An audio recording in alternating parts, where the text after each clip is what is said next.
Hello കൂട്ടുകാരെ, ഇന്നത്തെ promo വിശേഷങ്ങളിലേക്ക് എല്ലാവർക്കും സ്വാഗതം. ഇന്നത്തെ പ്രൊമോയിൽ നമുക്ക് കാണാൻ കഴിയുന്ന അങ്ങനെ നമ്മുടെ വിനായക ചേട്ടൻ നന്ദിനിയോട് എല്ലാം തുറന്ന് പറയുന്നുണ്ട്. അവനാണ് ആ മയക്കമരുന്നൊക്കെ മാറ്റി വെച്ചെന്നൊക്കെ എല്ലാ സത്യം പറയുന്നത്. ഇതൊക്കെ കേൾക്കുമ്പോൾ നമ്മുടെ നന്ദിനിക്ക് ദേഷ്യം വരുന്നുണ്ട്. അവൾ പറഞ്ഞു, എനിക്ക് വേദോട് കുശുമ്പും ഇതൊക്കെ ഉണ്ട്, പക്ഷേ എനിക്ക് അവളോട് ഒരിക്കലും അവൾ കരഞ്ഞ് കാണണമെന്നില്ല.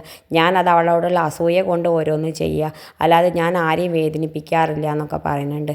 പക്ഷേ നിങ്ങൾ എന്താ ചെയ്ത് ഒരു കുടുംബം മൊത്തം വേദനിപ്പിക്കുക ചെയ്തതെന്നൊക്കെ പറയുന്നത്. എന്തായാലും ഞാൻ അതൊന്നും ക്ഷമിക്കില്ല പറയുന്നുണ്ട്. ആ സമയത്ത് നമ്മുടെ വിനായക ചേട്ടൻ പറയുന്നത്, നീ ഇതൊന്നും ക്ഷമിക്കുക, ഞാൻ നിന്നോട് ഒന്നും ഒളിച്ചു വെച്ചിട്ടില്ല, നീ ഈ കാര്യം മാത്രം ആരോടും പറയാതിരിക്കുക, അമ്മോടും അച്ഛനോടും. വേദിയും വിക്രമം എന്തായാലും ആരെയും അറിയിക്കില്ല എന്നൊക്കെ പറയുന്നുണ്ട്. പിന്നെ കാണിക്കുന്നത് നമ്മുടെ കമലയും വേദിയും കൂടി ദൈവത്തിനെയൊക്കെ തൊഴുതിട്ട് ഇങ്ങനെ കുറിയൊക്കെ തൊടുന്നുണ്ട്. ആ സമയത്ത് കമല പറയുന്നുണ്ട്, എന്തായാലും വിക്രം മലയ്ക്ക് പോയിട്ട് വ്രതമൊക്കെ കഴിഞ്ഞിട്ട് മാല ഊരി വയ്ക്കുന്ന സമയത്ത് നീയും വിക്രം കൂടി ഒരു നല്ലൊരു കുടുംബജീവിതം തുടങ്ങില്ല മോളെ എന്നൊക്കെ ചോദിക്കുന്നുണ്ട്. ആ സമയത്ത് വേദ പറയുന്നുണ്ട്, നമ്മളൊന്ന് വിചാരിക്കണം, ദൈവം എന്താ വിചാരിക്കണമെന്ന് അറിയില്ല അമ്മേ, ദൈവം എന്താ വിചാരിക്കുന്നത് വെച്ചാൽ അതുപോലെ നടക്കട്ടെ, എല്ലാം നല്ലത് മാത്രം സംഭവിക്കട്ടെ എന്നൊക്കെ നമുക്ക് വിചാരിക്കാം അമ്മേ എന്നൊക്കെ പറയുന്നുണ്ട്.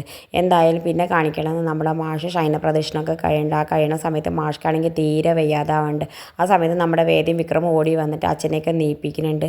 അച്ഛനാണെങ്കിൽ വിക്രത്തിനെ കാണുമ്പോൾ വല്ലാതെ സന്തോഷം വന്നിട്ട് വിക്രത്തിന് ഒരു ഉമ്മയൊക്കെ കൊടുക്കേണ്ടി എന്നിട്ട് വിക്രത്തിൻ്റെ കാലിൽ ഇങ്ങനെ മയങ്ങി വീഴുന്നുണ്ട്. ഇതൊക്കെ കാണുമ്പോൾ വല്ലാതെ എല്ലാവർക്കും പേടിയാവുന്നുണ്ട്. എന്താ മാഷ്ക്ക് സംഭവിച്ചെന്നറിയില്ല. എല്ലാവരും മാഷേ മാഷേ എന്നൊക്കെ വിളിക്കുന്നുണ്ട്, പക്ഷേ മാഷിനും ബോധം പോയിരുന്നു. ഇത് കാണിച്ചുകൊണ്ടാണ് ഇന്നത്തെ പ്രൊമോ അവസാനിക്കുന്നത്. ഇതുപോലുള്ള പ്രൊമോ വിശേഷങ്ങൾ നിങ്ങളുടെ മുന്നിൽ എളുപ്പത്തിലെത്താൻ ഈ ചാനൽ ഒന്ന് സബ്സ്ക്രൈബ് ചെയ്യാൻ മറക്കരുതേ.